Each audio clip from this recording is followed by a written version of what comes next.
नमस्कार, जोहार, मैं संजय और आप देख रहे हैं न्यूज झारखंड। चलिए जानते हैं सुबह से लेकर शाम तक की तमाम बड़ी खबरों को। राज्य के पुलिस कर्मियों का अवकाश रद्द। झारखंड पुलिस के सभी कर्मियों की छुट्टी अगले आदेश तक के लिए रद्द कर दी गई है। राज्य पुलिस मुख्यालय के प्रभारी आईजी अखिलेश झा ने इस संबंध में आदेश जारी किया है। आदेश के मुताबिक पंचायत चुनाव और ईद पर्व के दौरान राज्य में विधि व्यवस्था व सुरक्षा तथा प्रशासनिक व्यवस्था को चुस्त दुरुस्त रखने की आवश्यकता है। ऐसे में सभी पुलिस कर्मियों का अवकाश रद्द किया गया है। केवल विशेष परिस्थिति में ही एसपी या नियंत्रित पदाधिकारी अवकाश दे सकेंगे।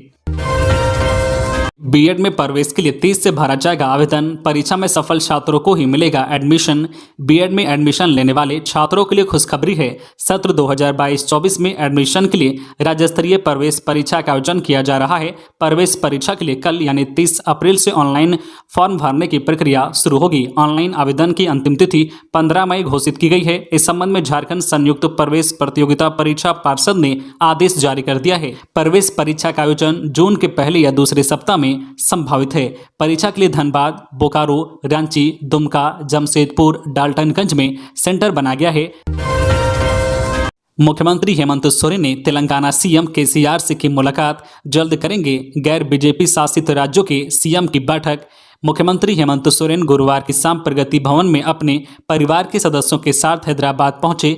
यहां मुख्यमंत्री हेमंत सोरेन की तेलंगाना सीएम केसीआर से मुलाकात हुई। दोनों मुख्यमंत्रियों की राष्ट्रीय राजनीति और केंद्र सरकार सहित अन्य मुद्दों पर चर्चा हुई।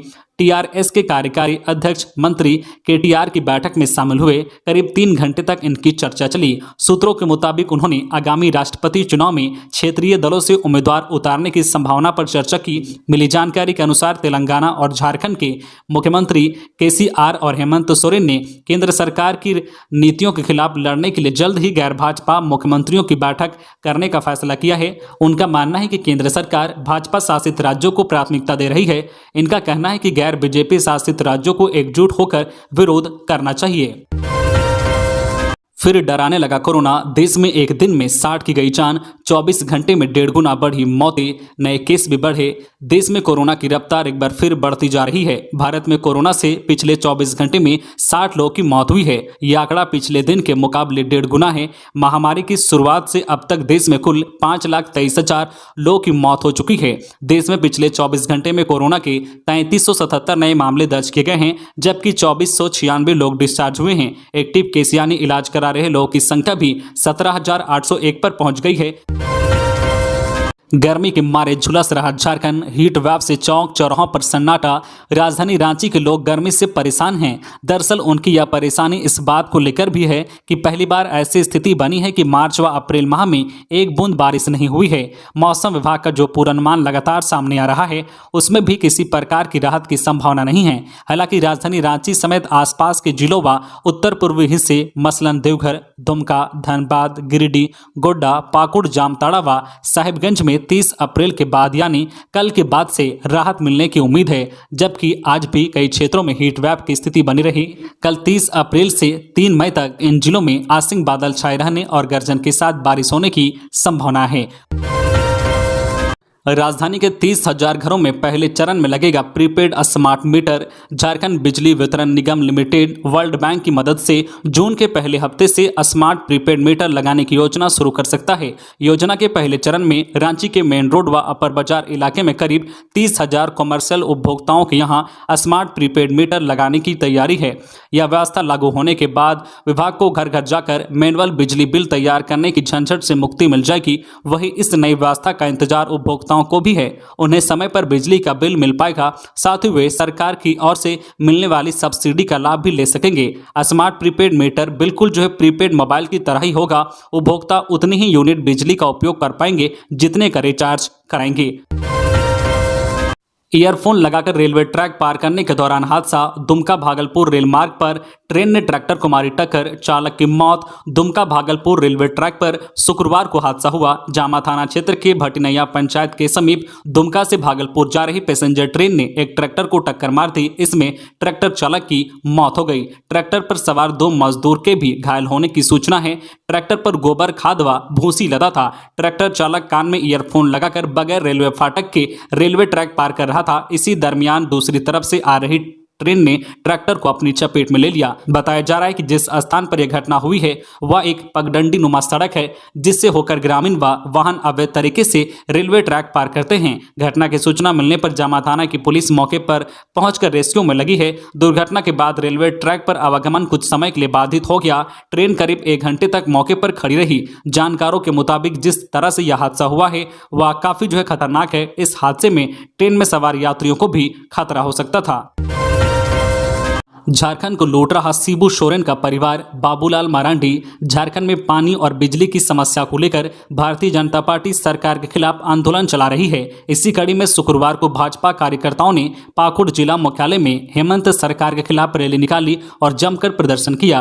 राज्य सरकार के खिलाफ इस रैली में बीजेपी के विधायक दल के नेता सह पूर्व मुख्यमंत्री बाबूलाल मरांडी ने हिस्सा लिया। भाजपा विधायक दल के नेता बाबूलाल मरांडी ने गांधी चौक में कार्यकर्ताओं और लोग को संबोधित करते हुए कहा है कि जब से झारखंड में हेमंत सोरेन के नेतृत्व में सरकार बनी है, राज्य की जनता त्रस्त है। बाबूलाल मरांडी ने कहा है कि राज्य की जनता को हेमंत सरकार बिजली पानी जैसी सुविधा मुहैया नहीं करा पा रही है। उन्होंने कहा है कि शिबू सोरेन का परिवार राज्य में खनिज संपदा को लूटने और लुटाने का काम कर रहा है। सोरेन परिवार के सभी सदस्यों के नाम पर खनिज पट्टा मिला है। इतना ही नहीं, हेमंत सोरेन के पीए और विधायक प्रतिनिधि के नाम से भी खनन पट्टा मिला है।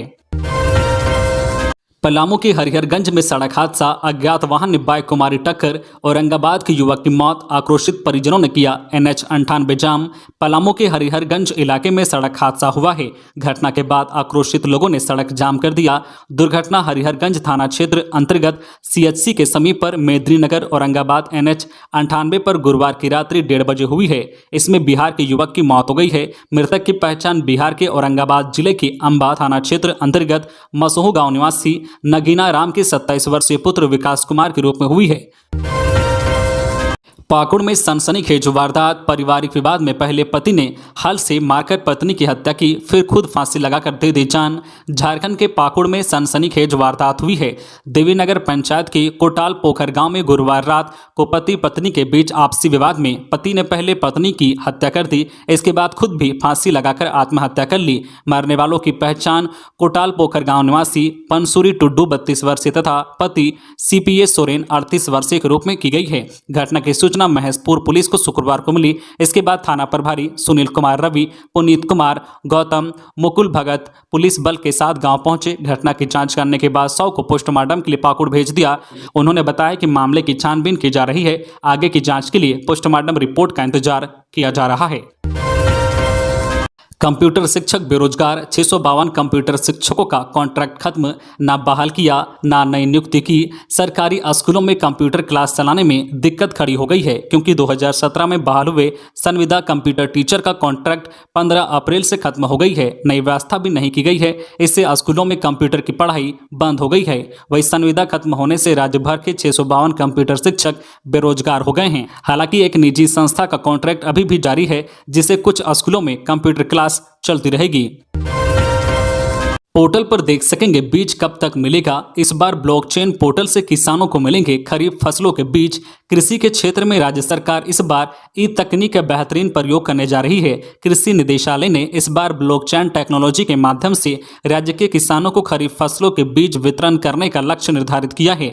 लघु और सीमांत किसानों को इसका लाभ मिलेगा। इस पोर्टल पर रजिस्ट्रेशन करने के बाद किसान खुद देख सकेंगे कि उनका बीज कहां या कब तक मिल जाएगा। जिस प्रकार पोस्ट ऑफिस से कोई रजिस्टर्ड पत्र भेजने पर हम यह जान पाते हैं कि अभी वह कहां है तथा गंतव्य तक कब पहुंचेगा, इसी प्रकार जिन किसानों ने बीज के लिए रजिस्ट्रेशन कराया है वे यह जान पाएंगे कि उनका बीज उन्हें कब तक प्राप्त होगा।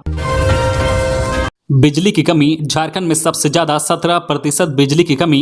बिहार में 10 घंटे तक लोड शेडिंग। गर्मी के चलते देश में बिजली की मांग शीर्ष पर है और देश के 1/4 पावर प्लांट बंद है। नतीजा 16 राज्यों में 10 घंटे तक के बिजली कट लगने शुरू हो गए हैं। सरकार के मुताबिक देश भर में 10,000 मेगावाट यानी 15 करोड़ यूनिट की कटौती हो रही है। पर बिजली की कमी वास्तव में कहीं ज्यादा है, क्योंकि अकेले यूपी में 3,000 मेगावाट से ज्यादा की कमी है। वहां मांग 23,000 मेगावाट की है, जबकि जबकि सप्लाई 20,000 मेगावाट है। वहीं झारखंड में खपत के अनुसार सर्वाधिक 17% बिजली की कमी है।